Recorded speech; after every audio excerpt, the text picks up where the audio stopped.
Quand tu es enceinte, tu fais pipi 20 fois par jour à peu près.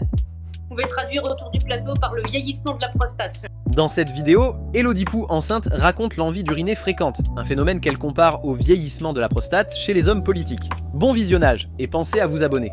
Est-ce que tout va bien? J'ai senti que pendant la chronique de Stéphane, il y a eu des petits problèmes, des petits soucis. Vous avez bénéficié de l'aide probablement de votre mari.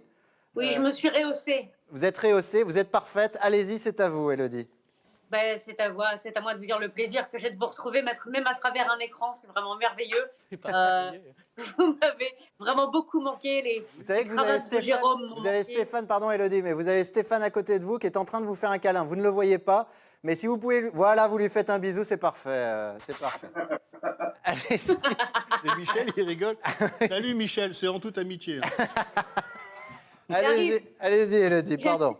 Tant qu'à faire, il arrive. Vite. Non, il n'y a pas de problème. On va voir toute la famille. C'est très beau, Vous me Michel. débarrassez pendant une soirée, allez-y. Ça va Michel? Très belle Vous inquiétez pas, on la mobilise, on va vous la rendre bientôt, Michel. Allez-y, Élodie, pardon. Tout ça, non, c'est moi qui m'excuse. Tout m'a manqué, les cravates de Jérôme m'ont manqué. Bon, bah là, je vois qu'elles sont parvenues, du coup. Moi, c'est les cravates. Les interventions de Stéphane Rose m'ont manqué. Kimberley m'a manqué. Elle va peut-être venir tout à Elle l'heure. arrive, elle Peut-être arrive. qu'elle viendra tout à l'heure, Élodie. Bah, je me suis demandé, est-ce que une Kimberley en liberté, c'est déjà compliqué. Alors, est-ce qu'une Kimberley confinée, ça s'annule? Bah peut-être. Bien peur que non. Apparemment, non. Bon, heureusement, j'étais pas toute seule durant le confinement. On était deux avec Michel et même 2,5, puisque oui, j'ai un petit être humain confiné à l'intérieur de moi, Bravo. de la taille d'une patate douce à peu près. Bon, il paye pas le loyer, mais vu la superficie de l'appartement, je lui en fais cadeau pour le moment. Alors, j'entends ici les questions fille, garçon, labrador ou fox terrier. Cet enfant aura-t-il une ressemblance quelconque avec un chroniqueur télé? Je ne pense pas. Ce que je sais, c'est que le confinement m'a apporté l'opportunité de pouvoir vaquer à toutes les occupations préférées des femmes enceintes, hein, des hobbies, à savoir manger, dormir et vomir, et faire pipi toutes les 3 minutes à peu près. Hein, parce que quand tu es enceinte, pour ceux qui ne se rappellent pas autour du plateau avec leurs femmes ou pour ceux qui n'en Oui, ont parce pas. que j'allais dire, nous, ça nous est pas trop arrivé, mais. Voilà, mais vous l'avez vécu par alliance. C'est vrai. Quand tu es enceinte, tu fais pipi 20 fois par jour à peu près. Pour nous, les femmes, ça s'appelle la grossesse, que vous pouvez traduire autour du plateau par le vieillissement de la prostate. C'est à peu près la même chose. On voit mieux de quoi il s'agit, là. C'est les mêmes allers-retours. 20 fois par jour, ça ne s'arrête pas. C'est-à-dire que s'il avait fallu que je fasse une attestation papier à chaque fois que j'allais uriner, j'aurais ruiné l'équivalent de Central Park à peu près. Quand tu es enceinte, tu dors beaucoup aussi, mais pas la nuit. Non, la nuit, tu fais des rêves merveilleux dans lesquels tu accouches d'une pizza à 4 fromages qui bizarrement ressemble à son père. C'est pas Son vrai. père. Non. Il ressemble à une margarita, Michel. Non, son père dans le rêve était un chorizo d'1,73 m, très ému, qui pleurait du sable. Hein, donc c'est des nuits très très agitées. Et grâce au confinement, bien sûr, j'ai pu dormir le jour. Voilà. Et là, je me suis dit, mais comment font les femmes enceintes qui bossent toute la journée? Mon Dieu, je les admire tellement. Parce que moi, je suis passée de personnalité à personnalité. Alors, j'admire les femmes qui doivent bosser toute la journée en ne dormant pas la nuit. Je me suis dit, c'est comme une épreuve de Koh-Lanta, finalement. Sauf que ta récompense, c'est des couches de caca et des rejets de vomi pendant 2 ans. Nous, on appelle ça la grossesse. Vous pouvez traduire autour du plateau par un vieillissement de vous-même. Hein.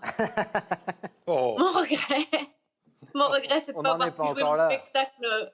De pas avoir pu jouer mon spectacle très très enceinte, ça j'aurais bien aimé. Ah oui. Pour une raison simple, déjà pour envoyer bouler toutes les mères parfaites, celles dont les enfants ont fait leur nuit au retour de la maternité, tu sais. Je les entends déjà. Oh, vous jouez enceinte? N'avez-vous pas peur que votre enfant développe des troubles autistiques sous-cutanés? Moi je dis ça, je dis rien. Et toi, t'as vu la tête de ton fils? On dirait un glaucome. L'autre, il te regarde dans les yeux, puis saigne du nez, alors ça va? Alors fous-moi la paix. Et va épiler des cactus, ça te fera des cure-dents. J'aurais adoré jouer jusqu'à fin juin, comme c'était prévu, pour me venger. Voilà. Car quand cet enfant naîtra, quand il aura 3-4 ans, il va m'obliger à regarder le même dessin animé en boucle pendant des heures et des heures. j'aurais aimé me venger en avance en lui faisant écouter le même spectacle tous les soirs. Car la vengeance est un plat qui se mange one woman show. Cependant, être confinée enceinte a des avantages, comme éviter que le premier venu se permette de tripoter ton ventre comme si c'était tombé dans le domaine public. Ah oui, c'est très énervant ça. Ah, je peux toucher? Ça va, je peux toucher? C'est avec ça que vous donnez la vie? Bah non, est-ce que je te touche l'endroit où tu donnes la vie? Non, moi je crois pas. mais Bernard vit ça, vous savez, Bernard vit ça très souvent. Tous les jours. Avec on veut tous toucher son ventre, quoi. C'est Mais une gestation énorme. eh ben non, on touche pas. Et d'une manière générale, on ne tripote pas le ventre d'une femme, enceinte ou pas d'ailleurs. Hein. C'est typiquement une situation dans laquelle vous pouvez appliquer la distanciation physique. Moi, j'aimerais bien que les gens gardent cette habitude de rester à 1 mètre de moi. De toute façon, dans quelques semaines, vu la taille de mon ventre, ils n'auront pas le choix. Les gens qui touchent le ventre. Ou alors, il y a les gens qui disent « Et sinon, vous connaissez le sexe ?» Bah ouais, sinon je serais pas enceinte.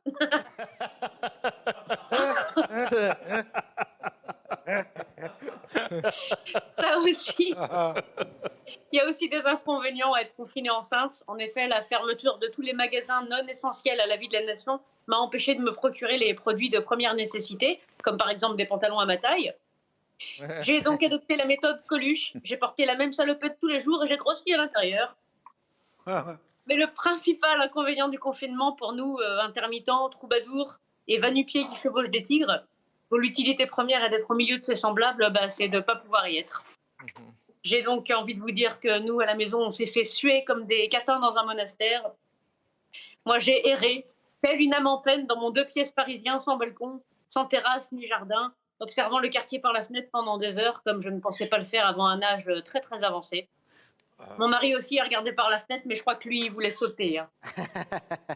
En effet, si les femmes portent la vie, les hommes supportent la mer, hein, donc c'est pas tous les jours facile. Alors, observez quoi par la fenêtre? Pas grand-chose d'ailleurs, à part les gens qui font du jogging ou qui promènent leur pauvre chien qui ne comprend pas pourquoi il doit aller pisser tous les quarts d'heure alors qu'il est ni enceinte ni atteint d'un vieillissement de la prostate. Et comme tous les confinés, j'ai trié mes papiers, hein, j'ai fini de lire un livre, j'ai nettoyé le frigo, j'ai changé l'ampoule des toilettes, privant mon mari de son excuse pour pisser à côté. Et désespérée, j'ai même été jusqu'à trier mes épices. Et par trier, j'entends jeter, vu qu'elles n'ont jamais servi, étant donné la nullité de mes compétences culinaires.